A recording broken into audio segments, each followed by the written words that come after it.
Kesehatan Nasional. Terus terang saya terinspirasi dari buku yang ditulis Daud Yusuf. Mungkin adik-adik ini tidak ada yang kenal, tapi itu teman baiknya Kak Amran, Dr. Daud Yusuf. Tahun 85 awal saya mengikuti LKS K2 Intermediate Training di Jalan Hiburan situ di Dewan Kesenian Makassar. Salah satu narasumber saya yang bicara tentang keadilan sosial, keadilan ekonomi, yang intinya membicara tentang ketidakadilan ekonomi adalah Kak Amran. Karena itu saya tertarik, dan Daud Yusuf mengatakan di dalam bukunya bahwa semenjak Indonesia merdeka, pemerintah hanya sibuk membangun badan, membangun jembatan, membangun gedung. Dan menurut Daud Yusuf, membangun badan raga itu adalah pembangunan yang sangat rapuh. Dan sejak Indonesia merdeka, Indonesia selalu melupakan membangun jiwa bangsa. Seperti tadi kita menyanyikan lagu Indonesia Raya. Padahal spirit Indonesia Raya mengatakan bangunlah jiwanya dulu, baru bangun badannya. Seorang dokter pasti sangat tahu tentang kalimat itu. Membangun jiwanya dulu, baru menyempurnakan badannya, raganya baru lahir yang namanya anak manusia. Jadi itu tidak salah, filosofi Indonesia Raya itu benar. Bangun jiwanya dulu, baru bangun badannya. Nah, teman-teman sekalian, kita tersadar ketika setelah reformasi Indonesia, tapi kita tidak pernah pikirkan bahwa yang kita lakukan adalah membangun mayat. Nah, kemudian kita akan mengisi ruhnya bahwa itu ada masalah ya, tetapi kita harus memperbaikinya ke depan. Karena itu judul yang tema diskusi hari ini adalah menyelamatkan BPJS, maksudnya menyelamatkan program BPJS-nya, menyelamatkan bangsa. Menurut saya itu sangat baik. Tepuk tangan buat panitia yang mengangkat tema itu. Teman-teman sekalian yang saya hormati, lanjut saja. Mohon nanti moderator diingatkan kalau tinggal 5 menit atau tinggal 2 menit. Ini ketika saya masih ketua umum ini, saya ketua umum ini tahun 2012-2015, tetapi sejak tahun 2001 kami telah mendiskusikan tentang perlunya perbaikan pelayanan kesehatan dan perlunya pembiayaan kesehatan yang baik. Lanjut.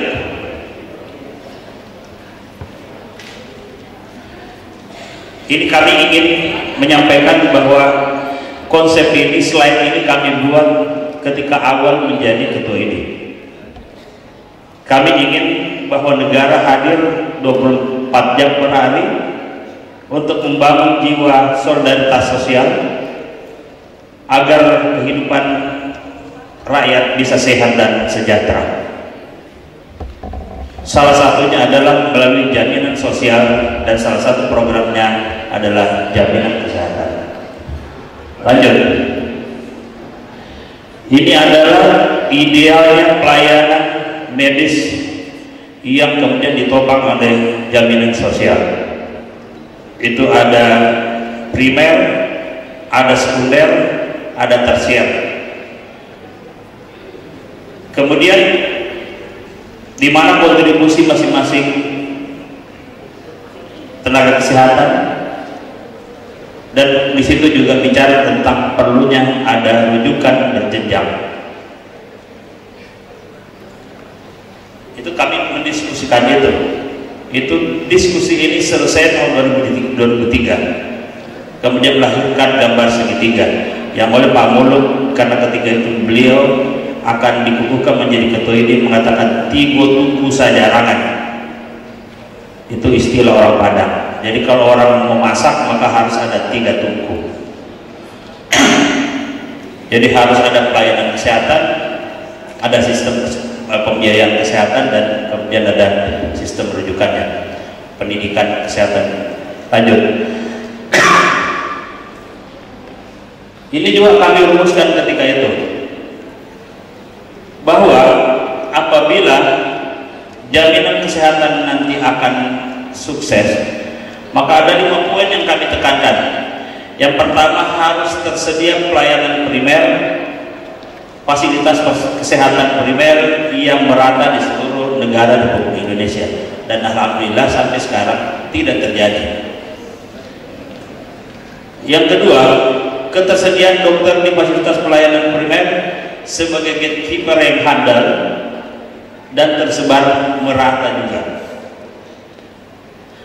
Yang ketiga, ada rayonisasi atau regionalisasi fasilitas kesehatan untuk menghindari penumpukan yang dulu terjadi, penumpukan hanya rumah sakit tertentu yang diminati, kemudian banyak sekali pasiennya berjubel, sementara rumah sakit lain tidak ada pasiennya. Kemudian premi atau iuran memenuhi asas keekonomian itu juga tidak tercapai.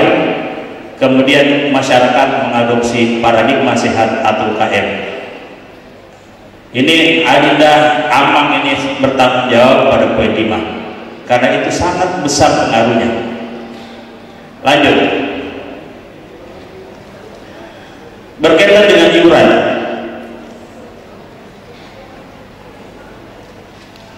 bila dana tidak cukup, kurangi jenis manfaat, kurangi jumlah peserta. Itu logikanya seperti itu. Kemudian kita dulu menginginkan adanya Rp38.231 per orang. Karena itu ini meminta bahwa jangan jauh dari situ kalau kita mau memulai. Makanya kemudian DJSN mengusulkan PBI 27.000, pemerintah hanya mengambilnya berapa? 19.000 atau 17.000. Jadi sejak awal kita menetapkan iuran sangat rendah, kemudian ketika ingin menaikkan maka sangat sulit. Jadi kita start dari awal sangat rendah, ketika kita akan menaikkan susah. Jadi mendaki itu susah, turun gampang. Lanjut. Ini rekomendasi ini agar kita menata pelayanan kesehatan di Indonesia. Kenapa? Kalau pelayanan kesehatan tidak ditata, kemudian pembiayaan hadir, maka kita sulit untuk menjalankannya. Pelayanan kesehatan tidak tertata dengan baik, pembiayaan tidak cukup, maka sempurna hidup kita. Karena kita yakin bahwa biaya yang ditanggung oleh BPJS itu, JKN itu hanya biaya yang langsung, pelayanan medis, obat-obatan, retribusi, dan seterusnya. Ada banyak biaya yang tidak ditanggung oleh BPJS, transportasi, makanan, akomodasi, dan transportasi keluarga yang mengantar pasien, menunggu pasien di rumah sakit, itu tidak ditanggung. Kunci Inggris, karena banyak yang tidak selesai dengan JKN. JKN itu persoalan sangat kecil. Lanjut. Kita tidak memori persoalan pelayanan kesehatan di seluruh Indonesia. Lanjut. Nah, bagi kami yang supaya teman-teman semuanya mungkin tahu sebelum JKN datang, memang berita tidak banyak, tetapi pasti banyak orang sakit di rumahnya. Dan dulu sebelum BPJS ini ada banyak orang di sana beritakan berita. Ada pasien mau keluar tidak bisa biaya, kemudian disandra oleh rumah sakit. Alhamdulillah sekarang tidak ada, karena kalau ada pasti ribut. Jadi itu tidak muncul. Itu salah satu dampak dari pelayanan yang terstruktur, yang tertata dengan baik. Itu paling tidak terjadi perubahan. Lanjut. Ini juga, tetapi ada hal yang tidak selesai sampai sekarang, yaitu yang perlu diatur. Pembiayaan kesehatannya, tipe dokter yang akan dikontrak untuk melayani, bentuk praktiknya, rasionya, presentasi dokternya, bentuk praktiknya, dan pendidikan dokternya juga, termasuk tenaga kesehatan yang akan terlibat, itu tidak dipersiapkan dengan baik.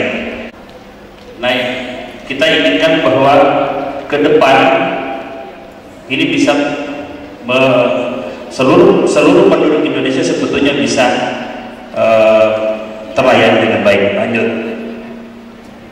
Nah, kemudian ada tiga model fasilitas layanan primer yang diusulkan ini. Yang pertama, model pertama, puskesmas tidak terlibat lagi untuk perkotaan. Jadi BPJS puskesmas itu sumber anggarannya bukan satu, bukan kapitasi dari BPJS saja. Nah, bahwa itu ada masalah nanti kalau sumber dana itu banyak dan sulit kita mengatakan bahwa itu sukses atau tidak karena sumber dana. Rekomendasi ketiga yaitu puskesmas masih ada, tapi ini untuk pedalaman. Lanjut, yang berikutnya untuk remote area atau perkotaan.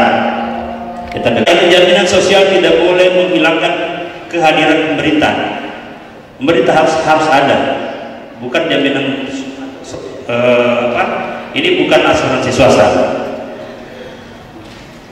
Yang kedua kami sampaikan kepada pemerintah, kalaupun tidak mau selalu terlibat maka naikkan iuran. Jadi harus naik, karena sejak didirikan yang mestinya tahun 2016 naik, kemudian dibatalkan selain pelayanan medis. Tapi teman-teman sekalian, ada persoalan eksternal yang tidak pernah kita mau membicarakannya, dan yang tidak ada uangnya karena pemerintah tidak punya konsen ke situ. Ada pelayanan kesehatan masyarakat. Di sini ada kesehatan wilayah. Tentunya wakil dekat tiganya ini bagus. Dia sudah banyak berdiskusi tentang desa sehat, kota sehat, kemudian terminal sehat, itu bagus. Itu berarti kita masuk pada kesehatan wilayah. Hutan kota, hutan dibakar, semua itu kalau tidak ditangani maka akan membebani IKL. Jadi tempo hari beberapa hari yang lalu saya dapat WA dari teman memperlihatkan Jepang terjadi badai tapi banjirnya tidak ada yang sampah, tidak ada lumpur naik, tidak ada comberan naik, yang ada adalah air jernih. Berarti persoalan tata kota di sana selesai, persoalan kesmasnya mungkin selesai. Membangun jiwa bangsa harus dimulai dengan menghadirkan jiwa rakyat di dalam pemikiran para rumus dan pelaku pelaksananya. Teman-teman sekalian, ini terakhir saya sampaikan, sering kita gagal membangun jiwa bangsa karena orang yang merumuskan tidak menghadirkan jiwa spirit sosial itu di dalam otaknya. Oke, contoh, kita akan membuat kelas standar pelayanan rumah sakit. Orang kan di Makassar itu ada penyakit namanya kandala-kandala. Mana lebih menjijikkan orang kandala dibanding orang panu? Sama-sama sakit kulit.